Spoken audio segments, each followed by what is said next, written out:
एक बात बताएं साधु जी की। एक महात्मा जी थे और परिभ्रमण करते हुए चले जा रहे थे।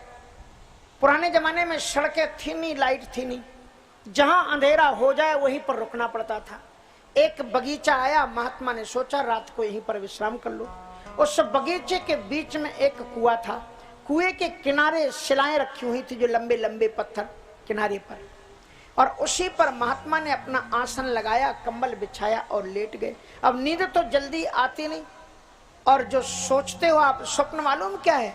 आपकी चिंतन प्रतिक्रिया का प्रतिबिंब होते हैं स्वप्न। जो आप सोचते हो समझ लो वो। अगर आप सात्विक वृत्ति के हो तो आपको ठाकुर जी दिखाई पड़ेंगे, सत्संग दिखाई पड़ेंगे। अगर आप रजोगुणी प्रवृत्ति के हो तो फिर आपको कुर्सी पर आप बैठेंगे, राजा को देखेंगे, इसको देखेंगे, उसको। और तमोगुणी वृत्ति के हो तो फिर मार काट धाड़, इधर गिरना उधर गिरना, कीचड़ और मलमूत्र आदि ये सब। तो आप ध्यान रखना, जैसा आप चिंतन करते हो उसका सेल आज आपके मस्तिष्क में चला गया, और उसके बाद में 1 महीने बाद भी वो स्वप्न बनकर के आपके जीवन में आ सकता है। अगर आपको गंदे गंदे स्वप्न दिखलाई पड़ते हैं तो आप अपनी मनोवृत्ति को सुधारो, और उसके साथ साथ में आपको गोविंद सहस्त्रनाम, राम रक्षा स्तोत्र या गजेंद्र मोक्ष स्तुति आदि का पाठ करो, हनुमान चालीसा के पाठ करो। गलत स्वप्न आने आपको बंद हो जाएंगे। अच्छा चिंतन करो, अच्छी चीज सोचो।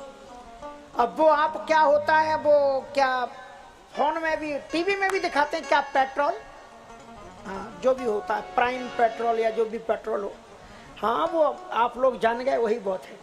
तो कहने का मतलब ये है, अब अगर ऐसे सोने के पहले आप देखोगे तो मार काट तो दिखाई पड़ेगी ही, फिर तुम्हारा अपहरण भी होगा, फिर क्या क्या होगा भगवान जाने। इसलिए ऐसी चीजों को, ये दूषित चीजों को, ये मालूम है ना, सास भी बहू थी, बहू भी सास थी।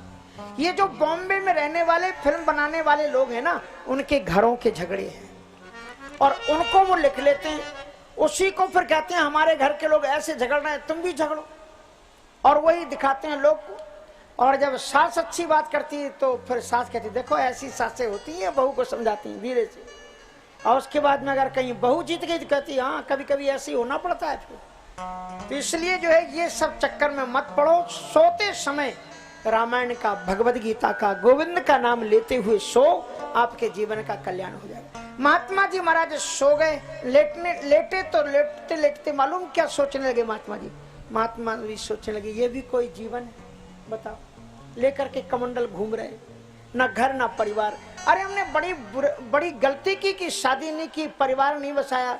अगर परिवार होता तो कम से कम इस समय अंधेरे में घर पहुंच जाते, बच्चे मेरे सेवा करते, पत्नी अच्छा भोजन खिलाती, कुछ आराम तो होता। ये देखो क्या कमंडल लेकर के घूम रहे। ऐसा सोचते सोचते महात्मा जी को नींद आ गई, और जो ही नींद आई तो जो सोचा था वो स्वप्न में होने लगा कि महात्मा जी दूल्हा बन गए और घोड़े पर बैठे हुए, और बाजे बजते जा रहे हैं, डम डम डीगा डीगा, और तमाम जो है चले जा रहे हैं, खूब बाजे बज रहे हैं। और उसके बाद में उनकी शादी भी हो गई, भावरें पड़ गई, शादी भी हो गई, और दुल्हन भी आ गई।